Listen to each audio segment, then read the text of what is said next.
down in Denver today. I'm getting some VO2 max testing done at Dexafit, so I figured I would take you guys along with me.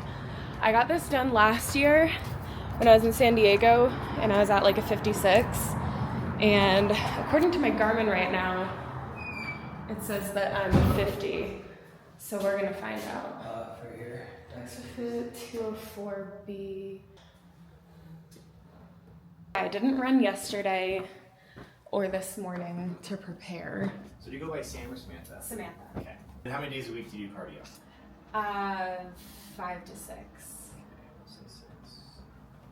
And how many minutes per workout? Usually at least 60.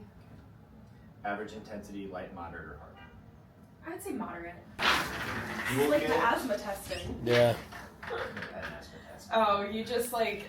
Yeah, no, I get it. You too, yeah. So you will get a little bit of cotton mouth during this test, okay? The best advice I can give you is just keep your lips as tightly pressed to this as you can. Okay. Breathe normally. Don't do too many big inhales, big exhales, so that's going to impact the reading. Okay. Just stay nice and relaxed. Act like you're going to take a nap. Do not fall asleep. Okay. I would fall asleep. We do have to start over if you fall asleep. Oh my god, Yeah, okay. it's happened before. I would fall asleep. Yeah. I would 100% fall Okay, asleep. keep my eyes open, but okay. It's just a third thing. Yeah.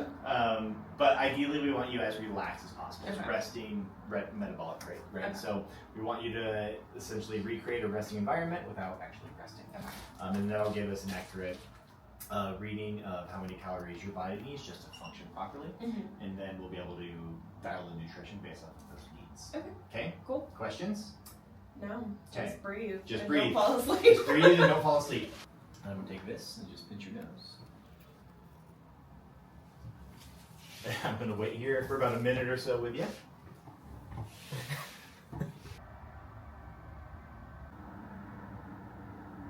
You're a fuel burner. Watch out if I see that. Yeah, that'll have to come off as well. Necklace, earrings. Anything is easy. Your earrings are fine. Okay. And if the necklace is easy, that as Yeah. well. You're gonna have your feet together. You're gonna have your hands at your side with your palms touching you. Okay, look good. Comfortable? Mm-hmm. So low density X-ray. It can differentiate tissue from bone to muscle to fat. Mm-hmm. So that's why it's the gold standard. It's not an impedance scan. Impedance scans just measure the time it takes to get from one side of the body to the other side. Okay. Where this is actually finding the tissue of your body. Mm-hmm. That's why it's the gold standard. That watch tan is crazy. I know. Zoom in. VO2 in this area. Okay. So just a quick tour. You're going to be on video now. Yeah, essentially it's just going to be a ramp test. So you'll warm up for about 2 minutes at a walking pace. And then after that, we'll increase the speed every minute. And then every, I think, 4 minutes, we'll increase the speed and the incline. Okay. So, and then I'll just get you to failure. So just go for as long as you can. I'll tell you when you hit your anaerobic threshold, because after that point, you're essentially going to hit that wall, right? So it's just going to be pushed through from there on. Okay. But I'll explain it more as you're actually doing it. Just going to put that there for you real quick. Okay, looks good. It's the smallest mask we have, so if it didn't, too bad. How long was your first test you did? 15 minutes maybe, I think. Gotcha. But they didn't change the incline at all. They didn't, they kept you at was, 2%? Yeah, it was just 2% the whole time. Yep. So. Yeah, everyone's different. There's some VO2 max tests that they only keep you consistent on speed, but they only do incline. So it doesn't really matter. Your body's going to pretty much respond the same regardless of what's being adjusted. Yeah. The reason I put the incline on ours is because there's some people that can get up to a certain speed, let's say 6 miles per hour, but that's like their only speed that they can tap out at. So then we'll adjust incline from there. Okay. So if you tell me going into it like, hey, I can't run over 8 miles per hour, that's fine. I'll get you up to 8 miles per hour and then I'll only focus on incline. Okay. So this way it's just more flexible for us. It's a response to intensity, right? It doesn't matter the level of intensity increase. It's just, we're just trying to find where your, how your body responds to that intensity increase. So that's the goal. I could just throw you right out of the gate to the wolves and we'll still get data on you, right? It just won't be fun. Exactly, exactly. And the low end data is not going to be accurate. So that's why I have 3 protocols, a light, medium, and a hard, is because for someone who's deconditioned, I can't put them on the same protocol that you're going to do because then we're not getting any zone 2 information, right? So there is like a sweet spot, and that's why I also want that lactate in here as well, is because there's some people that don't have a capacity to utilize fat as a fuel source at all. So they have to start off at even lower intensity, which you're not going to capture here. I'm going to ask you with about 15 seconds left if you want to go on to the next stage. If you do, just give me a thumbs up or say yeah, whatever you want. If you do any other signal, I'm going to stop you. Okay. One guy did this, so I stopped him, and he's like, no, I wanted to go more. I was like, that is not what that means. So, Up underneath my spine? yeah, yep. Okay, I'm going to get this pretty snug on your face. I do not want to cut the circulation off to your face, but I do want it pretty tight. I'm going to try not to pull any hair. I'm going to cover this end of the hose. Once I do that, tell me if you feel any leakage around your around the mask. That just tells me what I need to tighten, okay? So inhale, exhale nice and easy. Let's do one more. Inhale, exhale. Okay, yeah. Hop on up. Ready to rock? Yeah. Yeah. So we're going to do 2 minutes at this speed, this incline. You said it was mall walking? I call it mall walking, yeah. I like that.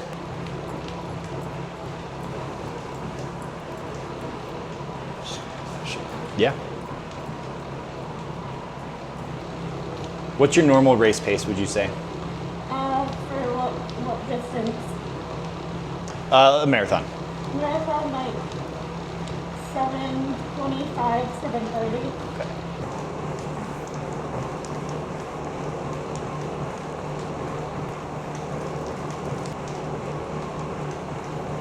And I'm going to bump your incline up here.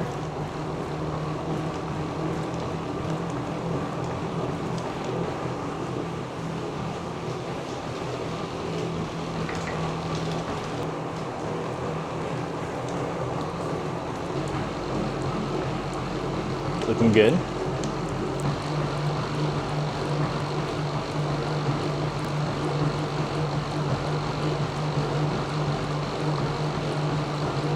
Feeling okay?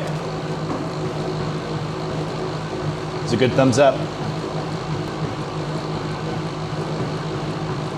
Next speed, 7.5. I'm also gonna bump your incline up here. You're officially past your anaerobic threshold, so just go for as long as you can, okay?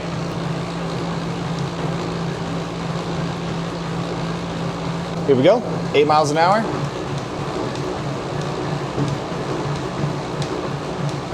Next stage, okay.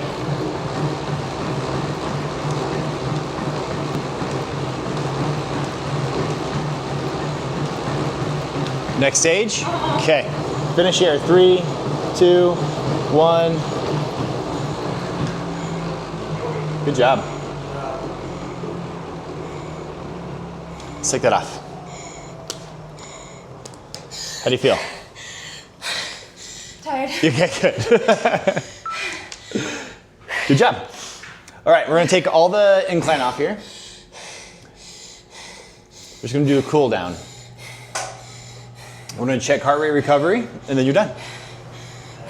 6% incline at speed is no joke. Holy shit, Yeah. that's so hard. No joke. Was it 6% incline? Yep. Yeah. I think you got What up was my pace? to, was it 8 miles an hour? Maybe 8.5? Super like low sevens. Yeah, big hill. Holy shit. Not. Really good though. The highest I saw your VO2 was 51.9. Okay.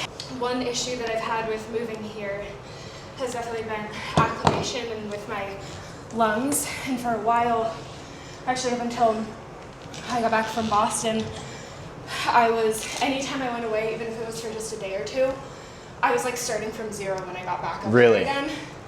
And it was like really, really like traumatizing. So it could also just be in my head where I was like, oh, I'm going back to elevation. Yeah, Suck. yeah. And like, I was like convincing myself that I was gonna suck. So 51.2. Superior. that's what my Garmin says.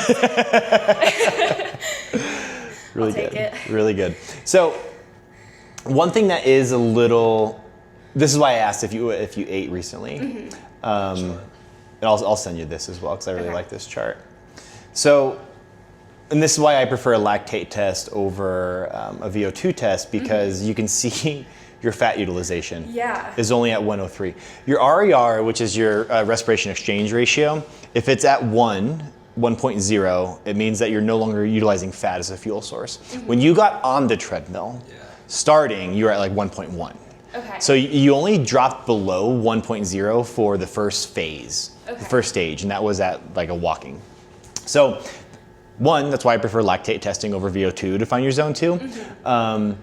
Because this can be just very touchy, because think of your body as a chimney. Every time you exhale, there's a mixture of carbon monoxide, carbon dioxide, and oxygen.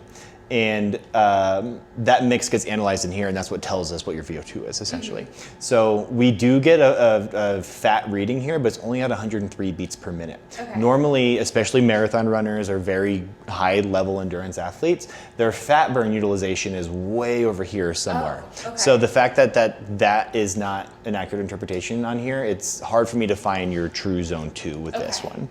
However, So that's uncommon for me to use my fat like right off the bat? well, it could be a number of things of why. It could be the fact that you ate a little too close to this. Like even if you I had, tried to do like 2 hours. yeah, but even if you had like, I don't know if you did this, but like even like a Gatorade or something that's like high in sugar content just for fuel to do something like this. At what time? Well, that was at like 6 a.m. Okay. So that would have been a while ago. Yeah, so that wouldn't impact it as much, Okay. but like any little bit of carbohydrate that you consume close to this, that's the first thing that your body's going to use. Yeah. Your zone 2 is where you're most efficient at fat oxidation. So fat burn is where you should be doing like, if you're doing like Like the 80, 10, 20. 15, exactly. Yeah. Yep, yeah, thank you.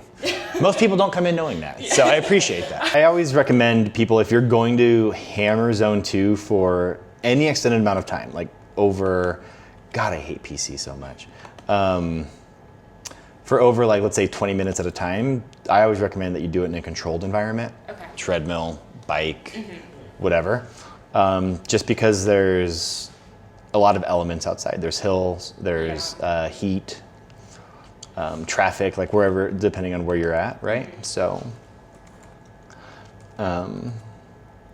if the goal is to get a lot of volume there, controlled environment's the best. We'll start with DEXA. Your T-score is going to be your bone density score. Okay. So one thing to remember on this is if osteopenia or osteoporosis runs in the family, runners themselves tend to have naturally low bone density. From an average standpoint, you're doing great.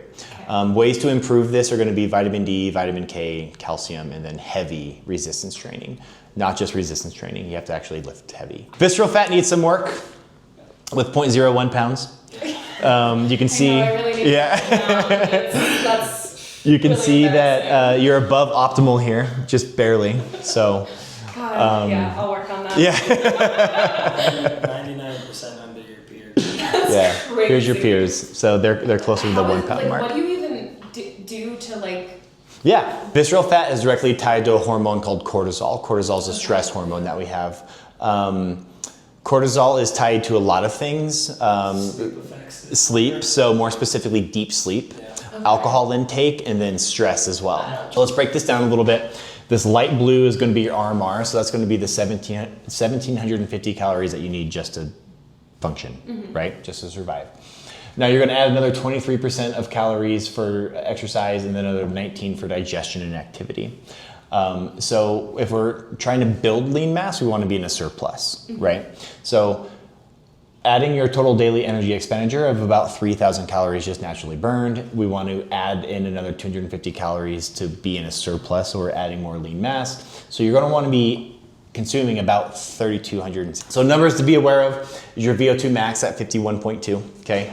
You can see it's in the superior range, so fantastic. Other numbers to be aware of is going to be your anaerobic threshold.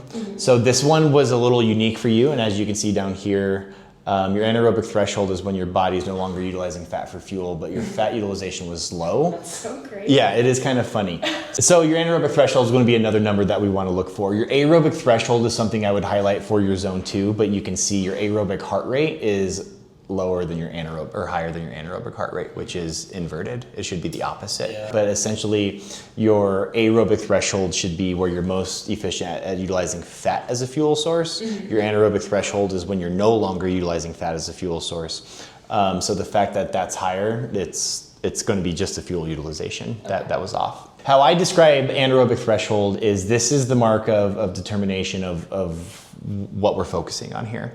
So for general population, I would say like everything below your anaerobic threshold is health benefits. Everything above your anaerobic threshold is performance benefits. Okay.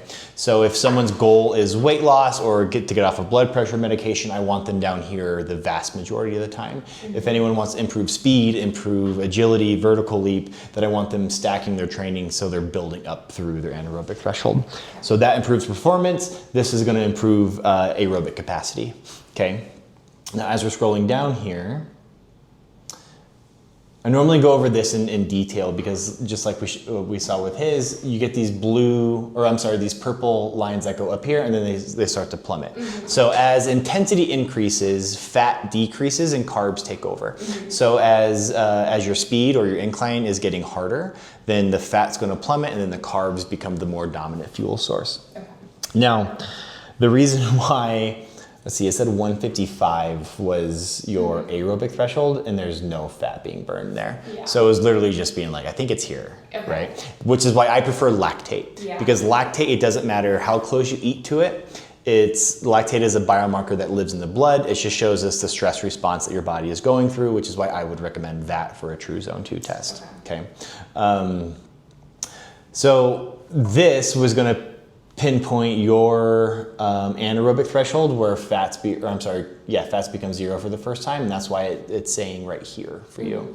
Honestly, your anaerobic threshold is probably closer to 150. If I had to guess, I would say these are going to be inverted, okay. Where your anaerobic threshold is closer to 155 and your aerobic is probably closer to 130 from what I would see here. So this little squiggly line, typically this is normal where you get this little uptick here and they're pretty close together. But from here, normally the green and red spread apart until they come back together, and then that's your anaerobic threshold. You were doing this like dance back and forth the entire time, okay. Which isn't necessarily bad, it's just funny. I also recommend VO2 or lactate testing is done about every 3 months, especially with someone as active as both of you are, because you need to keep up with your training. Yeah. So if you're competitive and you're trying to qualify for things like Boston or whatever it may be, it's very easy for the metabolism to adapt and then you're not adapting with it. So then you're going off of a different heart rate that could be 6 months old and now you're overtraining or undertraining. Yeah. So to keep it as dialed in as possible, I recommend that you do VO2 or lactate every 3 months. Okay. So this is the app version. One thing that's going to do is on the optimal side, it's always going to compare you to all sexes of all ages, okay? You can see you're well within the green area, which is fantastic. If you want to compare yourself to other women, you'll hit the peer group and you can see how much higher you are than other women your age, right? So very, very good. Bye. Yeah, heart rate zones now. So this app looks at a 4-zone model instead of a 5 or a 7-zone model. You know, most runners use a 5 or 7 zone. So it has your VT1 at 155, which typically, so this is a little avocado for fat. It's a donut for carbs. Ideally, you want those opposite. So I would, again, drop that way back. That's why I would say 130 for now. Okay. This has your VT2 at 166, which I actually would agree with that one more than the PDF version. Okay. And the reason why is very elite athletes tend to have a very close VT1 and VT2. So the best endurance athletes that I've worked with, the second they hit VT1, it's pretty immediately that they hit VT2 almost right after. Post-testing, what are your thoughts on the results and everything? Okay, well, so Garmin last time that I got this done a year ago when I went to San Diego said that I was a 56 and I ended up being a 56. Here it said the past 2 weeks that I've looked at my Garmin, it said that I'm between a 48 and a 50. I'm a 51.2, which is great. Overall, that shit was hard. I was running at 6% grade at 8 miles per hour? Yeah, it was low 7-minute per mile pace. Oh, that shit sucked. So 0 out of 10, not a fun time, but great for data. Yes. So it's awesome.